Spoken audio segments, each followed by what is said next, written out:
Good morning, sixth grade. So, welcome to remote learning. I am very grateful that I get to teach you today. I've missed it horribly. I wish I was able to teach you face to face, but on the bright side, you guys get to hear my voice, but you don't have to see my face. So, that's an improvement. There are other awesome things about remote learning, right? Obviously, remote learning presents some challenges. You can't just raise your hand and say, "Mr. I'm confused," and have me call on you. You got to actually send me a message telling me that you're confused. It's a little bit, it's more of a challenge. But remote learning is a great opportunity for all of us to get better at using technology, which is really important for you all. You're going to be using that in high school and in college, especially, and I mean, in your future occupation, no doubt. And look at it this way, you guys are going to hopefully get a little bit better at typing, which is a skill that we don't necessarily practice as often in school as we'd like to. So stay positive, keep an open mind. Your teachers are doing this for the first time, just like you guys.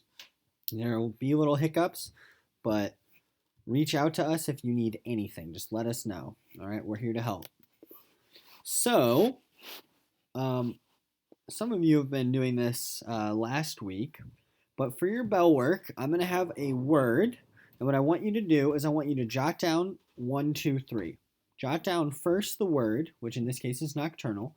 For number two, I want you to label what part of speech nocturnal is. And for number three, try to plug in a synonym or a definition. Okay? So go ahead and hit pause on the video so that way you can try to figure out the part of speech and definition on your own. Okay, so let's look at this image here. We have a nocturnal turtle. Ask yourself, what part of speech is a turtle? Let's focus on a turtle first.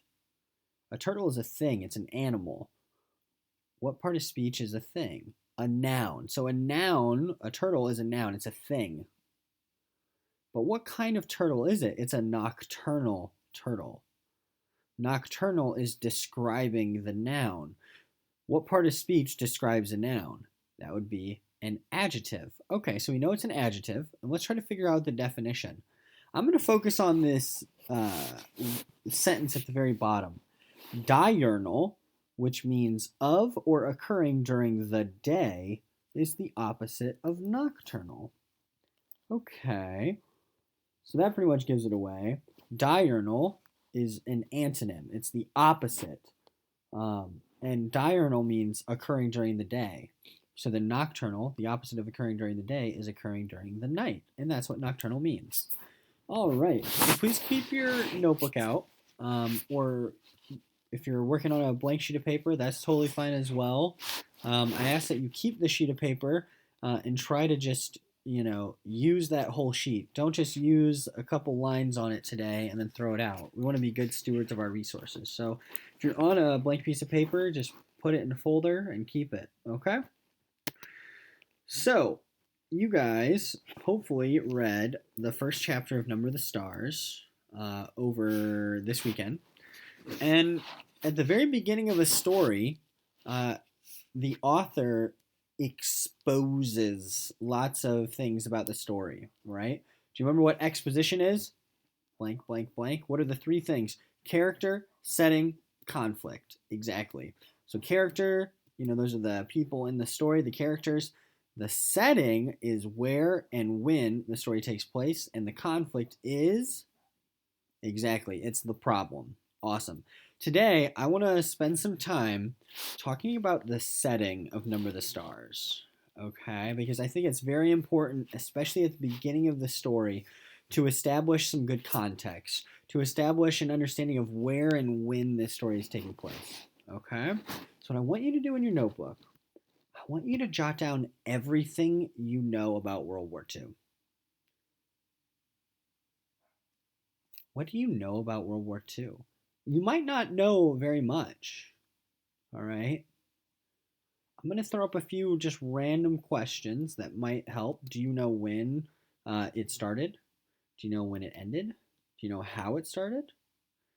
Do you know any of the main countries that were involved? I mean, it's a world war, so a lot of countries were involved. But do you know the main ones? Did you ever hear about Pearl Harbor? Did you ever hear about Nazis or Nazism? You ever heard the word Holocaust? Have you heard any of those words? I want you to go ahead and hit pause, okay? And I want you to jot down whatever it is that you know about World War II. Okay, and I ask you guys to hit pause so that way I don't have to make these videos super long. Okay.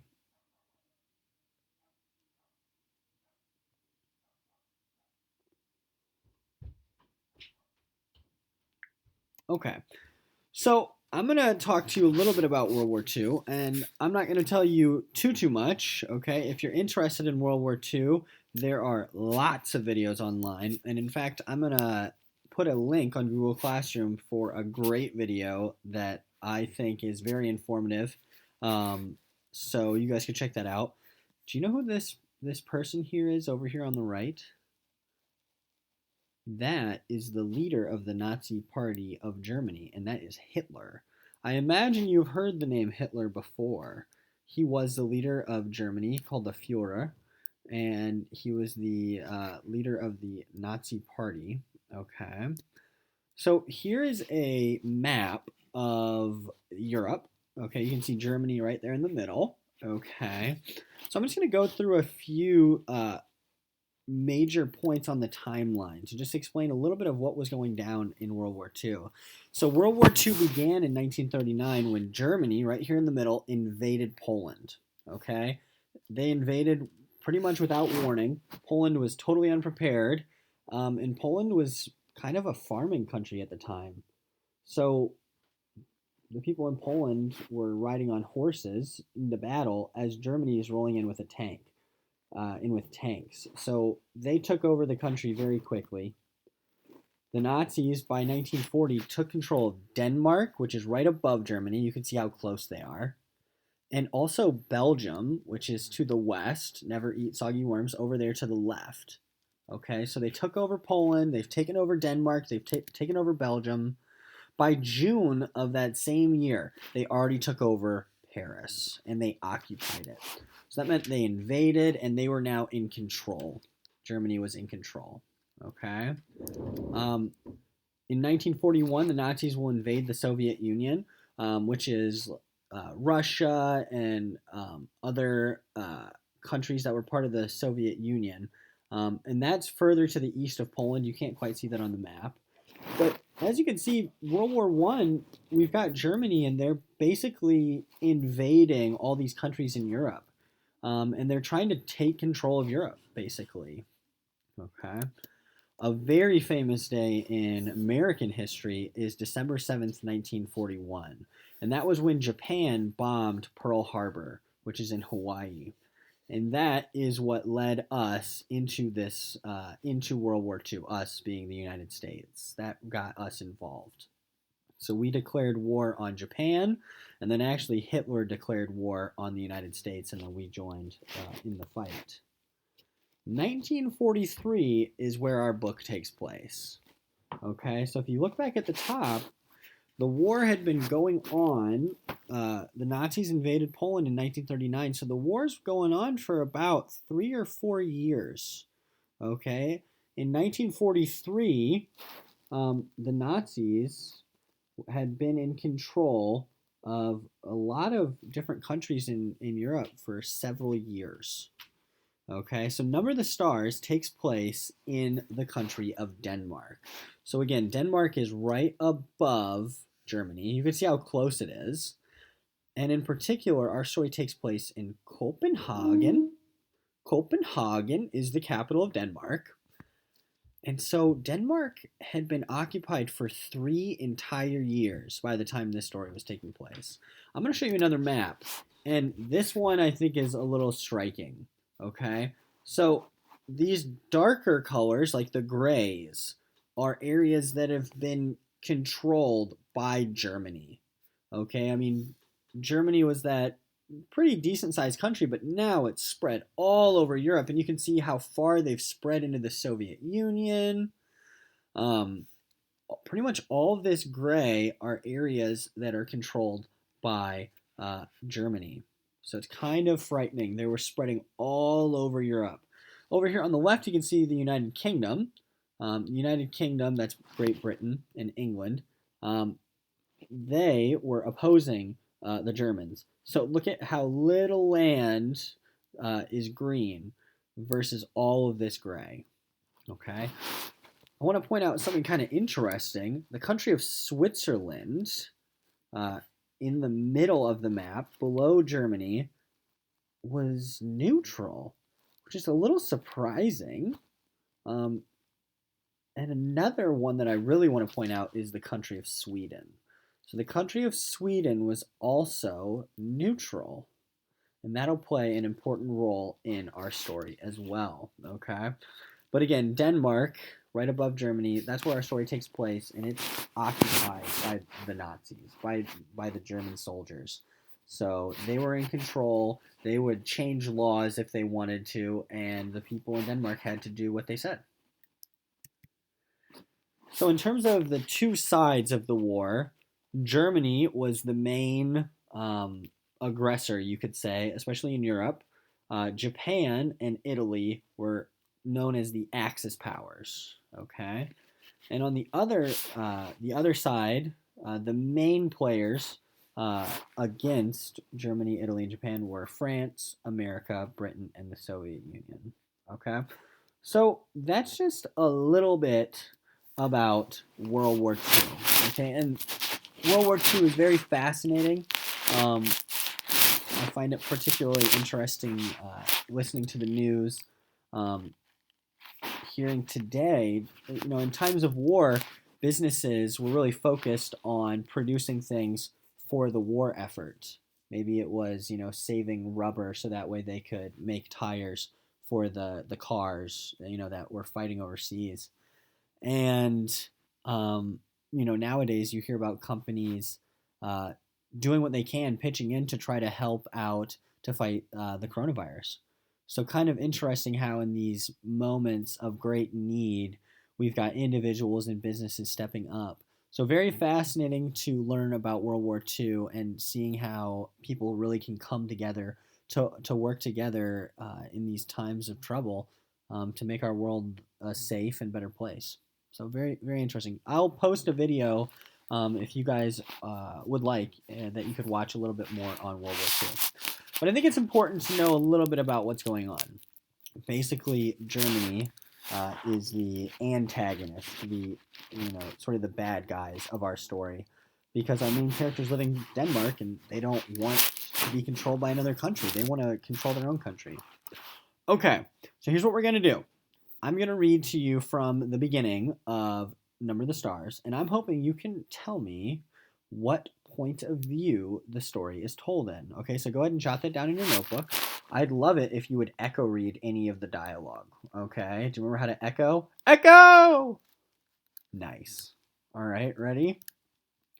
Anne-Marie looked up, panting. Just as she reached the corner, her laughter stopped. Her heart seemed to skip a beat. Halt! The soldier ordered in a stern voice. The German word was as familiar as it was frightening. Anne-Marie had heard it often enough before, but it had never been directed at her until now. Behind her, Ellen also slowed and stopped. Far back, little Kirsty was plodding along, her face in a pout, because the girls hadn't waited for her. Anne-Marie stared up. There were two of them. That meant 2 helmets, 2 sets of cold eyes glaring at her, and 4 tall, shiny boots planted firmly on the sidewalk, blocking her path to home. And it meant 2 rifles gripped in the hands of the soldiers. She stared at the rifles first. Then, finally, she looked into the face of the soldier who had ordered her to halt. "Why are you running?" the harsh voice asked. His Danish was very poor. 3 years, Anne-Marie thought with contempt. 3 years, Anne-Marie thought with contempt. 3 years they've been here in our country, and still they can't speak our language. I was racing my friend, she answered politely. We have races at school every Friday. And I want to do well, so I... Her voice trailed away, the sentence unfinished. Don't talk so much, she told herself. Just answer them, that's all. Okay. So when we're thinking about point of view, we ask ourselves first, who is telling the story? Is it a narrator or is it an I? And when we say an I telling the story, I did this, I did that, I walked over here, um, he turned and looked at me, we'd have a me. Is an I telling this story or is it a narrator that says he did this, she did this, they did this? Okay. So it seems like we have a narrator. It says Anne Marie looked up, her laughter stopped, instead of I looked up, my laughter stopped. So again, it's a narrator, not an I telling I did this, I did that. It's a narrator saying Anne Marie did this. Okay. So the next question we ask ourselves, do we hear one character's thoughts or multiple? Okay. Do you remember there was a certain part where I was reading where I reread it twice? 3 years, Anne Marie thought with contempt. 3 years they've been in our country and they can't speak our language. And then at the very bottom, don't talk so much, she told herself. Anne Marie is telling herself, those are her thoughts. Anne Marie thinks to herself with contempt, with anger.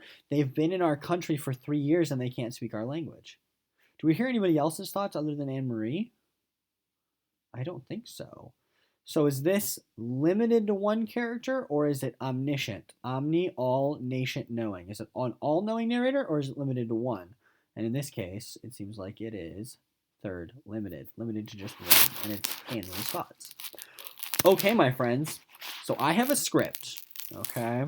Now this is one of the less fun things about remote learning. It's a lot more difficult to read our scripts, and it's a lot more difficult to act them out because we don't have classmates. So instead, because this scene has several characters, okay? Sometimes I'll read a script with just you, and you and I will be one character. But this time, because there are so many characters, what we're going to do, we're going to alternate reading, okay? I'm going to show you what that's going to look like. So I'm going to go first. I'll read Ellen's lines, and then you're going to read Anne Marie's lines. So we're literally just going to go back and forth, okay? Your lines will all be with a purple. The name of the person will be purple for you to help you to keep it straight, okay? When we're reading, after I read my lines, I'm going to pause and I'm going to read in my head to try to keep the right amount of time, okay? So if I go too fast, just hit pause on the video, okay? So what we're going to try to do, we're going to try to think of as many ways as we can. How has the life for the Johansons changed since the beginning of the war? Okay? So on that sheet of paper that you're working on, just jot down any that come to mind, okay? How is their life different? They've been occupied for 3 years. Their life has changed a lot. So just jot them down, okay? So I'll read, you read back and forth. So I'll go first. Are you going to tell your mother? I'm not. My mother would be upset.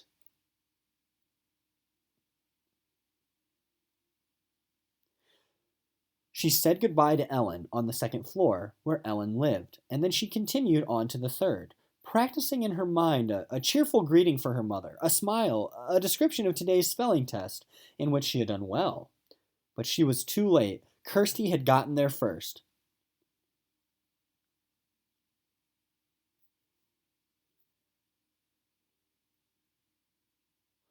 Mrs. Johansen rose quickly from the chair by the window where they'd been sitting. Mrs. Rosen, Ellen's mother, was there too in the opposite chair. They'd been having coffee together, as they did many afternoons. Of course, it wasn't really coffee, though the mother still called it that, having coffee. There had been no real coffee in Copenhagen since the beginning of the Nazi occupation. Not even any real tea. The mother sipped hot water flavored with herbs.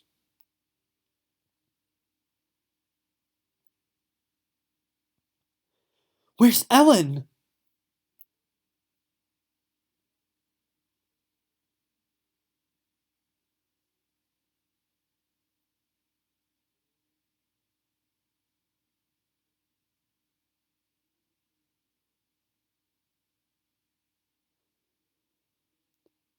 I slapped his hand and shouted at him. Oh, they must be edgy because of the latest resistance incidents. Did you read in Die Dansk about the bombings at Hillebrod and Norrebro?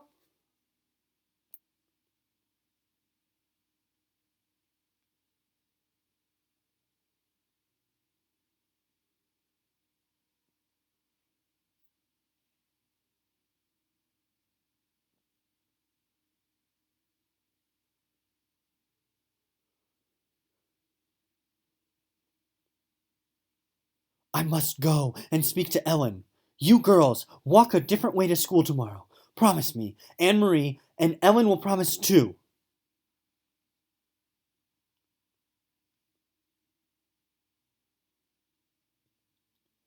They will remember your faces. It is important to be one of the crowd. Always be one of many.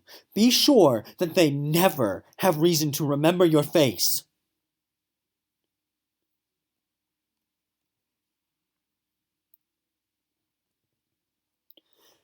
He'll remember my face, Mama, because he said I look like his little girl. He said I was pretty.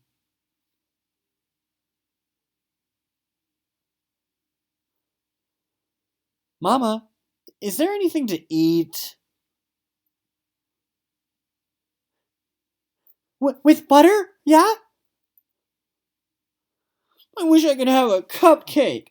Big yellow cupcake with pink frosting.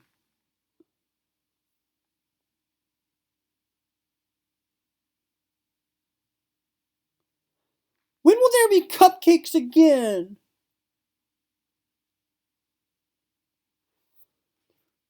Great job, guys. Okay.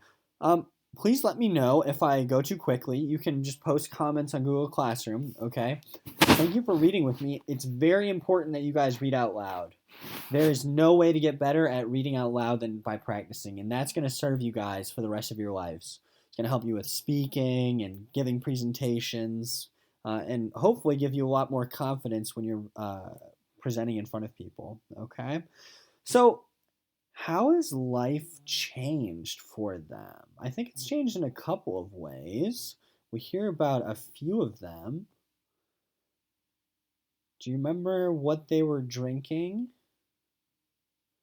That seemed different. They used to have coffee. What do they have now? How else has life changed? Think about this. This is, going back a little ways. Anne Marie and Ellen and Kirsty are running down the street and they get yelled at for it. By who? That is something that's different, right? Who's on every corner? So that's different. Let's see. There's an illegal newspaper. Okay. So that's probably different. Okay. Anything else? We hear about at the very end, Anne Marie asks if there's any bread. And they say with butter, and she says, no butter, you know that. And she wants a cupcake with pink frosting. There hasn't been butter or sugar or cupcakes for over a year at least. Can you guys imagine living in a world with no butter and no sugar for an entire year? I can't imagine living in a world without coffee for like a day. So clearly their life has changed dramatically. And we'll keep finding out new ways that their life has changed. Okay? There's one last section that I want to draw to your attention. Okay, we already read this. Mrs. Rosen is going back downstairs to talk to Ellen, and she says, "You girls take a different way to school tomorrow. Don't go that same way." And Anne Marie says, "Okay, we will." But why does that matter? There are German soldiers on every corner. And then Mrs. Rosen says, "They will remember your faces. It is important to be one of the crowd always, to be one of many. Be sure they never have reason to remember your face." Okay. What signpost would this be an example of? Is it an aha moment? Is it word of the wiser? Is it again and again? Is it a tough question, a memory moment, or a contrast and contradiction? We have an older, wiser character giving us advice, right? So I'd say this is probably word of the wiser. Mrs. Rosen is telling them to be one of the crowd. Don't stick out. Okay. So I want to show you really quickly what you guys are going to be doing for homework. Okay. So for your homework, I'm going to have you guys record signposts that you notice. And all you'll do is you'll say, hey, I found a signpost, and what's the page number? The page number is, this one's about page 9 or page 10, depending if you have the hard or the soft cover. And then you're going to label it. In this case, the signpost is a word of the wiser. So down below you can see, this is all you're going to do. Page 9, you're going to label it word of the wiser, and then I just want brief notes about it. Nothing too crazy, but just tell me a little bit about this signpost. So Mrs. Rosen tells the girls not to stick out, right?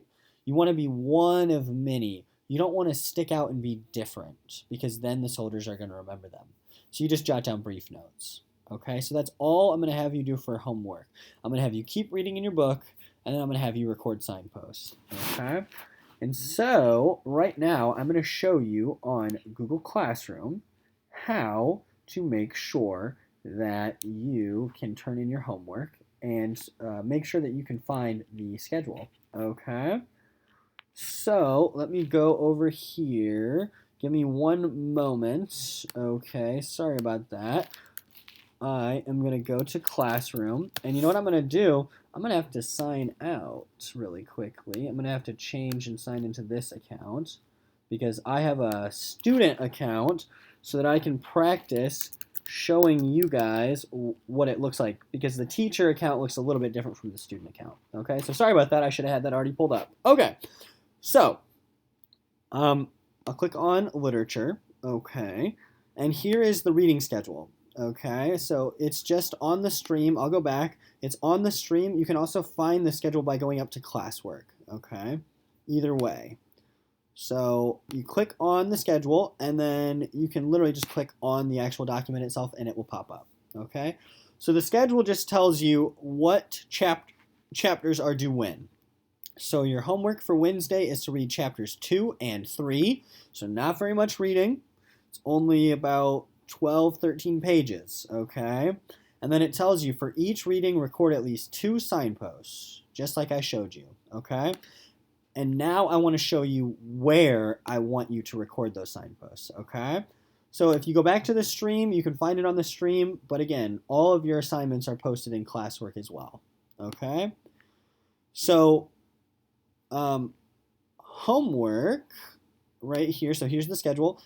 Number the stars, homework number 1, okay? I have a document already made for you. You could click view assignment, or you could just click on the document itself. If you do click view assignment, it'll take you to this different view, and you'll click on the document right here. Okay, so you click on it and then it pops up. So this is very similar to what I showed you in the PowerPoint. So you're going to read chapters 2 and 3. You're going to read these pages, okay, and you're going to find at least 2 signposts. So you found a signpost on page 21. It was an aha moment. And just brief notes, Anne-Marie realized something, ... okay? So find at least 2. You can find as many as you want, you know, and to be honest with you, if you find more than 2, I'll give you bonus points. If you want to add another row, you can 2-finger click and you can add another row. That's totally fine. Okay, I'll show you that again. 2-finger click, add another row. That's awesome. If you guys want to go above and beyond, I'm very proud of you. The work that you put in is what you're going to get out, all right? I want to point out a few things to you really quickly. So you're just going to record your signpost. When you're done, you'll just hit turn in, okay? And try to have this homework turned in before Wednesday at 8 a.m. All right, so you'll hit the turn in button. Cool? Down at the bottom, I have all 6 signposts for you again, just as a reminder. Okay, and the signposts are also listed on your bookmark. Okay, so there are all the signposts.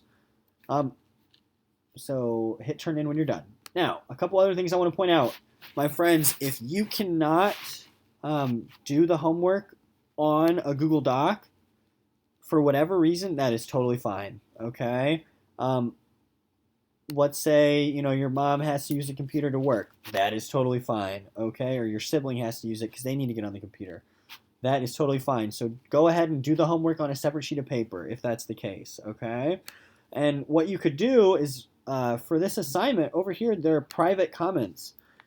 Hey, Mr. O, my mom needs the computer. I'm going to do my homework on a separate sheet of paper. And then send me that private comment, okay? Only I will see that comment because that's more of a private, hey, Mr. O, I can't get this doc to work. Can you help me out? Like, that's more of a private comment.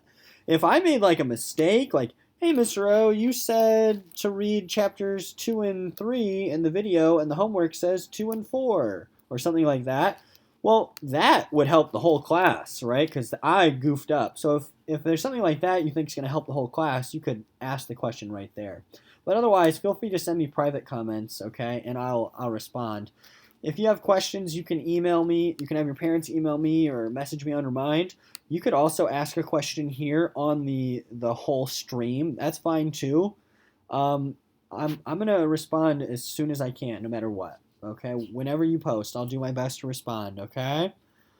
Please don't post silly things on the stream. Okay, the stream is a tool for us to get better at reading, writing, and speaking. Okay. My friends, I'm very proud of you guys. Keep working hard. Keep reading those books. Read the book out loud to your family. Every human being should read this book. It is that powerful. Read it out loud to your family. Have your parents message me on Remind. Oh, so-and-so read out loud to me. I love hearing about that, all right? Hope you guys are doing well. I love you guys. I'll see you soon.